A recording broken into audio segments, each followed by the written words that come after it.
দুনিয়াতে সব থেকে মিষ্টি জিনিস কথা।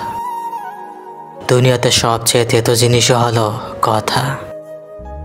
দুনিয়াতে সব থেকে ধারালো অস্ত্র হলো কথা।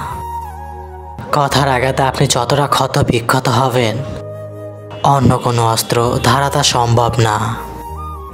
দুনিয়াতে সব থেকে শক্তিশালী জিনিসও হলো কথা।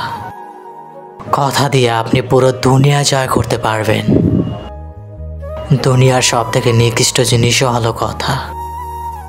কথার কারণে আপনি সব হারাবেন। দুনিয়াতে চিরস্থায়ীও কথা। আপনি মরে গেলেও আপনার কথাগুলো থেকে যাবে। তাই ভেবেচিন্তে কথা বলুন। এই মূল্যবান জিনিসটা ভেবেচিন্তে ব্যবহার করুন।